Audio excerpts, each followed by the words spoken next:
그럼 여기 있는 효종은 뭐만 기억하면 되냐? 간단해요. 그렇죠. 북쪽에 있는 청나라를 정벌하는 게 이 사람의 일생의 목표였겠죠. 그래서 바로 효종의 북벌운동 요것만 기억하면 되는 거죠. 효종은요. 아버지의 원수를 갚아주는 게 최고의 효도잖아요. 그래서 효종이에요. 효자 할 때 그 효자입니다. 그래서 효종인데 여기는 효종의 경우는 그 북벌을 준비해서 그런지 타고 나서 그런지 체구가 굉장히 컸습니다. 나중에 죽은 다음에 별명이 어깨깡패입니다. 제가 지어준 별명인데 어깨가 넓고 몸이 거구야. 그래서 죽은 다음에 관에 들어가질 않았대요. 몸이 너무 커가지고. 이게 효종이고 힘이 천하장사입니다. 사실 뭐 조선시대 왕들이 이거 대단했죠. 시조가 태조 이성계 이 사람 아닙니까? 이 사람. 그죠? 거기다 쇠망치 토우리 이방원에 거기다 늑대 관상을 가진 세조에 아주 살벌하죠. 근데 효종이 또 막 이랬다라는 거죠. 효종이. 그래가지고 청룡도하고 쇠로 만든 철근 곤봉을 휘두르는 거죠. 옛날 그 수호지에 나오는 노지심처럼 삼국지에 나오는 관웅장처럼 이걸 휘두르는데 당할 자가 없었대요. 훗날 기록에 보면 무관들이 그가 휘두르던 그죠 쇠 곤봉을 들려고 그러는데 아무도 이걸 들 수 있는 사람이 없었대요. 근데 이걸 누가 드는지 아세요? 나중에 사도세자가 들어요. 15살에 들고 휘두릅니다. 근데 그 들고 휘둘렀던 청룡도가 자신의 목으로 향해 날아오는지를 사도세자는 몰랐죠. 그게 무슨 얘기냐고요? 그건 조금 이따가 말씀드릴게요. 그래갖고 여기는 효종은 어떻게 해서든지 여기는 이제 북벌을 하려고 했던 사람이거든요. 근데 이 효종이 어떻게 북벌을 했는지의 기록이 오늘날 남아있느냐? 실록보다 더 디테일하게 남아있는 게 엉뚱하게도 네덜란드 사람의 기록에 남아있습니다. 자, 이게 어떻게 된 것이냐? 여기를 한번 보시죠. 자, 우리나라는 중국 명나라의 영향을 많이 받아서 명나라가 옛날에 쇄국 정책을 했잖아요. 우리도 같이 문짝을 닫고 있었어요. 그 조선시대 후기적에는 이제 새로운 아버지, 오랑캐 아버지가 등장했죠. 새아버지 청나라랑 있으니까 이 서양 쪽하고는 아예 교역을 안 했단 말이에요. 근데 여기 있는 바다 건너 일본은 어때요? 이건 중국하고 거리가 머니까 영향권에서 좀 멀죠.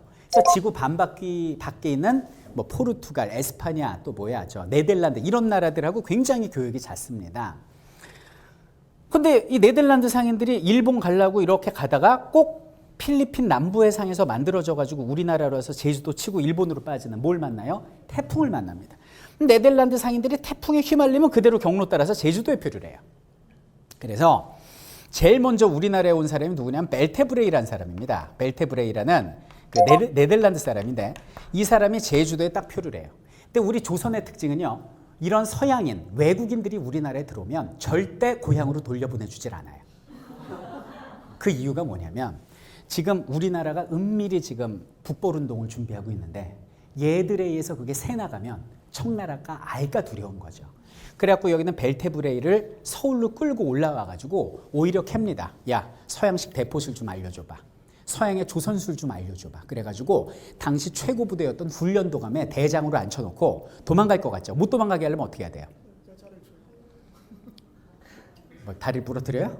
그러면 안 되죠. 결혼을 시켜야죠. 조선 여자랑 결혼을 시키고 애까지 낳게 합니다. 그럼 처자식인데 어떻게 도망가요? 그래갖고 아예 이름도 줘요. 박연이에요, 박연. 박연이라고 그래서 여기서 이제 아이 살게 합니다. 처자식 두고. 그리고 이제 세월이 10년 이상 지났습니다. 그러고 나서 또 네덜란드 상단이 가다가 태풍에 휘말려서 제주도에 또 표를 했습니다. 그래갖고 이 사람들이 다시 또 서울로 끌려 올라와요. 이것이 그 유명한 하멜 일행입니다. 그래갖고 여기는 하멜 일행이 거의 오늘날로 따지면 뭐 외계인 나타나면 이렇게 쳐다봤겠죠. 길에서 질질질질 끌려가는데 백성들이 다 신기하게 쳐다본 거예요. 막 눈은 파랗고 막 머리는 노랗고 하니까. 서로 고향 사람 아니에요? 박연을 딱 만나게 해줍니다. 근데 기록에 의하면 박연이 하멜을 딱 보고 아무 말도 못합니다. 까먹었어요, 말을. 네덜란드 말을 까먹어가지고 말을 못하는 거죠. 유명한 얘기입니다. 근데 제가 볼 때는 말을 까먹었을 수도 있고 그리고 만감이 교체했겠죠. 그 뭐라 그래야 되지? 막 놀라움과 막 복받침 서름 이런 것들 막 이랬던 것 같아요. 그리고 나서 이제 같이 가면서 여기는 하멜한테 떠듬떠듬 고향 말로 얘기를 합니다. 네덜란드 말로. 그 한마디가 뭐였는지 아세요? 하멜, 여기 들어온 이상 돌아갈 생각은 안 하는 게 좋을 거예요. 이게 하멜한테 한 한마디예요. 하멜은 눈물을 흘립니다. 그래갖고 하멜이 여기서 같이 북벌운동을 해요. 서양식 대포술 가르쳐주고. 그러다가 신의를 얻고 있다가 싹 해갖고 여기서 중국으로 도망을 갑니다. 그래갖고 거기서 고향 네덜란드로 가서 거기서 기행문을 썼으니 그것이 하멜 표류기예요. 요 하멜 표류기에 요 북벌운동이 아주 자세하게 묘사되어 있는데 뭐라고 묘사가 되어 있냐? 마치 지옥에서 악마 떼가 당장이라도 기어 쳐들어올 것처럼 목숨을 걸고 군인들이 훈련하더라. 이렇게 표현을 한 거예요. 그러니까 진짜 열심히 한 거예요. 이렇게 국방력을 강화해 가고 있을 때, 그리고 여기 있는 북벌운동을 추진해 나갔던 건 집권 여당이겠죠. 바로 서인을 중심으로 북벌운동을 했고 당시 공존하던 남인들은 그 뒷바라지를 하는 형사였다. 이렇게 보시면 되겠습니다. 자, 그런데 이 효종 때 희한한 일이 벌어집니다. 이 위에 러시아가 있잖아요. 여기는 러시아를 갖다가 한자로 나선이라고 부르는데 러시아는 꿈이 얼지 않는 항구를 가지는 거죠. 자꾸 기어 내려옵니다. 자, 내려오다 이제 누구하고 부딪히겠어요? 청나라하고 부딪힙니다. 그러니까 청나라가 뭐라고 그러냐면, 야 조선아, 너희의 충성심을 시험해 보겠다. 아버지가 러시아를 정벌하려 하니 군대를 보내라라고 얘기를 해요. 이때 효종은 고민했겠죠. 청나라를 이기기 위해 쳐? 아니면 도와주는 셈 치고 우리가 한번 스파링 쪼로 한번 우리의 군사력을 시험해봐? 그래, 시험해보자. 이렇게 된 거예요. 아직은 모르니까 우리 군 힘을. 그래갖고 조총부대를 갖다가 200명을 보냅니다. 그래서 청나라 부대하고 중국군하고 조선군하고 힘을 합쳐가지고 여기는 러시아 군대를 작살냈으니 이게 그 유명한 나선정벌이에요. 우리가 러시아를 침공한 적이 있다. 보통 이럴 때 이제 웃는데요, 여러분들이. 근데 뭐 이러면 안 되겠죠. 어쨌든 중국과 조선이 힘을 합쳐서 여기는 러시아군을 물리친 일이 있어요. 이게 나선정벌입니다. 그러면 여기는 효종은 기분이 나빠야 돼요, 좋아야 돼요? 내심 좋았겠죠. 야, 우리가 이 국방력이 되네. 조금만 더 훈련하면 이제 청나라 잡을 수 있겠다. 신나갖고 막 술 먹고 잔치하고 막 난리가 났겠죠. 근데 이 거대한 거인이, 이 아주 기계가, 호연지계가 뛰어난 사람이 뭐 때문에 죽느냐? 전쟁에 죽은 것도 아니고 암살에 죽은 것도 아니고 여드름 때문에 죽습니다. 그것도 얼굴에 난 여드름 때문이죠. 제가 지난 시간에도 말씀드렸죠. 조선시대 27명 왕 중에 여드름 때문에 죽거나 고생한 사람이 12명이라고. 아예 제대로 죽은 사람이 여기 있는 효종하고 훗날 정조예요. 정조는 등드름으로 죽어요. 얼굴에 이제 여드름이 났는데 이게 점점 커지는 거예요. 창이라고 그러죠. 종기라고 하면 좀 이해가 되실 겁니다. 그게 답이 없는 거예요. 그래가지고 신각이라는 어이가 들어갔는데 이 사람이 침으로 뽑습니다. 그래갖고 이게 수전증인데 침을 팍 꽂아가지고 거기는 고름하고 검은 피를 뺐더니 여기는 효종이 일어났다. 야, 너 아니었으면 큰일 날 뻔했다. 근데 왜 안 멈추지? 피가 안 멈추는 거예요. 혈관을 잘못 건드려가지고 과다출혈로 죽었어요. 그래서 혹자는 이렇게 얘기를 합니다. 서인이 죽였다. 서인이 왜 죽였을까? 잘 보세요. 여기는 효종하고 서인하고 조금 마음이 다른 게 효종은 누구에 대한 복수로 북벌을 하고 있죠? 죽은 내 아버지, 인조에 대한 복수죠. 서인은 망한 명나라에 대한 복수예요. 그런데 과연 여기는 서인 남인, 집권 세력 중에 중국과 전쟁하길 바라는 사람이 있었을까라는 것입니다. 이 사람들이 전쟁을 왜 해요? 지금 내가 가진 게 많은데 전쟁하기 싫겠죠. 이 왕 왜 이래? 이런 생각했겠죠. 이참에 차라리 죽는 편이 나을 수도 있겠죠. 그래서 신과기를 시켜가지고 죽였다는 설도 있습니다. 근데 신과기는 직후에 여기는 효종이 죽으니까 신과기 실주로 죽었으니까 바로 죽임을 당하거든요. 죽은 자는 말이 없으니까 밝혀낼 길이 없는 거예요. 이렇습니다. 조선 왕조가. 끊임없는 암살 의혹이 계속됩니다. 측근 세력에 의해서, 형에게 의해서, 아버지에게 의해서 계속 암살이죠. 자, 어쨌든 여기는 효종은요, 북벌의 꿈을 이루지 못하고 얼굴에 난 작은 여드름으로 목숨을 잃게 됐고 효종의 첫 번째 아들이 왕이 됐으니 이것이 바로 현종이 됩니다. 자, 그런데 황당한 것은 효종이 죽자마자 경제사적으로 봤을 때 우리가 이제 청나라하고 외면하고 있다가 효종 죽고 나서 엄청나게 무역이 활발해져요. 그걸로 돈 버는 사람들이 늘어납니다. 그러니까 결국 청나라와의 교역은 많은 사람들이 바라고 있던 거였고요. 나중에 18세기 영조 때 가면 오히려 청나라의 선진 문물을 받아들이자라는 북학운동이 벌어집니다. 그러니까 결국 북벌은 뭐죠? 효종이 꾸었던 한여름밤에 꿈에 지나지 않았다. 물거품으로 끝났다. 이렇게 보시면 되겠습니다. 자, 그럼 여기는 이제 효종이 죽었습니다. 자, 효종이 죽고 나서 그의 아들이 이제 현종이 등극을 하게 되는데 현종 때부터는 이제 완전히 이제 북벌 얘기는 끝났어요. 끝나고 새로운 국면에 접어들게 됐으니 그것이 요것만 기억하시면 돼요. 따라해보죠. 예속논쟁. 요게 바로 예속논쟁입니다. 요 예속논쟁이 바로 옷 입는 복제 문제다. 이렇게 보시면 되겠습니다. 자, 근데 좀 이따 보시면 알겠지만 상복을 뭐 1년 입냐 9달 입냐 요 3개월 차이로 여당과 야당이 막 뒤바뀌고 그래요. 그러면 오늘날 대한민국 국민들은 이해가 안 돼. 저 미친 거 아니야. 민생이 도탄에 빠져 있는데 부국강병 해야 되는데 그 옷 입는 문제가 뭐라고 저거 갖고 치고받고 싸우냐 이럴 수도 있는데 그거는 그들의 사고로 생각을 해야 돼요. 두 가지 이유가 있는데 첫 번째는 뭐냐. 자, 임진왜란 이후에 그 임진왜란 때 양반들이 제일 먼저 도망가죠. 그 비겁한 뒷모습을 보면서 백성들이 양반한테 배신감, 실망감을 느꼈다고 그랬죠. 그 양반의 권위가 땅에 떨어집니다. 더군다나 임진왜란 이후에 국가가 돈이 없으니까 양반을 돈 받고 팔아서 양반 숫자가 늘어나죠. 양반의 권위가 떨어져요. 그럼 여기는 기득권 세력은 자신들의 권위가 떨어지니까 그걸 막기 위해서 뭐를 강조해야 될까? 예를 강조하는 예학을 보급시키고 너희 그 농민들 족보 없지 니네. 족보 없지? 족보를 강조하는 보학을 강조합니다. 그런 이유에서 여기는 예속논쟁이 불거진 게 하나고 두 번째는 뭐냐면 이 조선시대는요. 옷이 뭐 몸의 부끄러운 부분을 가리는 혹은 뭐 추위 뭐 이런 걸 가리는 그런 걸 넘어서서 유교의 덕목을 담은 하나의 표현으로 본 거죠. 이 옷에 사실상의 인도 있고 의도 있는 거예요. 자, 보세요. 자, 지금 보죠. 제가 오늘 뭐 입고 왔어요? 반바지? 슬리퍼? 양복을 입고 왔잖아요. 이건 이 장소와 시기에 맞는 여러분들에 대한 예의를 옷으로 표현한 거 아닙니까? 여러분들 왕의 흉배에 발톱이 몇 개 그려져 있느냐 가지고 황제의 노여움을 사기도 하고 아니면 칭찬을 받기도 합니다. 여기는 소매 길이 이게 다 국조의례에 나와 있는 예법에 따른 겁니다. 그죠? 그리고 이 옷이 얼마나 중요하냐면 일제강점기에 일본인들이 우리나라 검은 옷 입게 했잖아요. 흰 옷 땡 탄다고. 근데 우리는 흰 옷 버텼어요. 왜? 이걸 민족의식이라고 생각한 거죠. 옛날에 단발령 아시죠? 머리 자르게 했을 때 왜 목숨을 걸고 우리가 막았어요? 왜? 신체 발부는 수시부 뭐 붕어가 주신 것이라서 그거는 겉의 얘기고 사람들은 뭘 생각했냐? 이걸 자르면 한복을 입는 게 아니라 이제는 양복을 입어야 되니까 옷이 사람을 지배하거든요. 여기 여자분들 많이 계신데 치마 입었을 때랑 바지 입었을 때랑 행동이 어때요? 남자분들이 더 확실하군요. 이런 양복 입었을 때랑 예비군복 입었을 때랑 어때요? 양복 입은 삼성맨이 예비군복을 입는 순간 이유 없이 침을 뱉고 담배를 코를 펴댑니다. 옷은 학생들 교복 입었을 때랑 사복 입었을 때랑 어떠냐고요.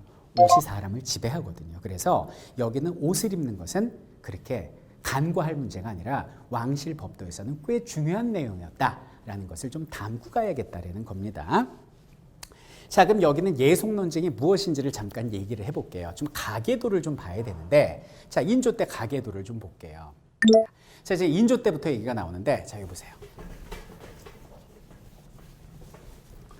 자, 보면은 여기는 요걸 봐야 이해가 됩니다. 여기는 인조의 원래 부인이 누구냐면 인열왕후예요. 인열왕후. 근데 다행히 여기 있는 정실 부인 중전에게 자식이 있었습니다. 첫 번째 아들이 아까 죽임을 당했던 누구? 소현 세자. 이 사람은 독살의 가능성이 크죠. 죽었습니다. 자, 둘째 아들이 누굽니까? 복림 대군이었죠. 내 둘째 아들인 복림 대군이 형님을 대신해서 왕이 되었죠. 이 사람이 누구였습니까? 효종이었습니다. 북벌로 유명한 효종이었다. 이렇게 보시면 돼요. 자, 여기는 효종은 인선왕후하고 결혼을 했습니다. 그러니까 왕이 죽으면 대비가 되겠죠. 살아생전이니까 인선왕후. 자, 여기는 인선왕후의 사이에서 자식을 낳았으니 그게 누구냐면 바로 현종이 됩니다. 이렇게 된 거죠. 이렇게. 자, 이런 상황에서 여기는 효종이 진작에 이제 인조 다 돌아가셨고 이제 다 돌아가셨어요. 다 돌아가시고 이제 효종도 돌아가셨어요. 그럼 효종 돌아가시고 이제 현종이 왕이 되는데, 자, 문제가 뭐냐면 요 사람을 알아야 됩니다. 여기는 인조가, 여기는 이제 인열왕후가 죽잖아요. 일찍 죽고 새로이 중전을 드립니다. 요 새로 들어온 부인이 누구냐면 장렬왕후예요. 장렬왕후. 장렬왕후인데 이분이 어렸을 때 시집을 와가지고 죽질 않는 거예요, 혼자서. 젊기도 젊지만 잘 안 죽어요, 이분이.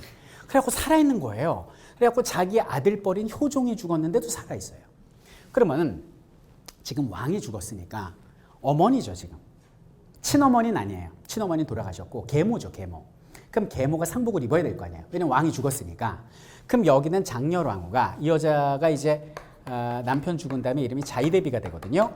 요 자이대비가 상복을 얼마나 입어야 될까요를 가지고 요 현종 때 붙은 논쟁이 바로 예속 논쟁이에요. 근데 이 예속 논쟁이 1차, 2차로 나뉘는데 1차는 뭐냐면 기해년에 벌어졌다고 그래서 기해예송이라고 그러는데 이때 서인들이 주장한 것이, 이 서인은 이렇게 생각했어요.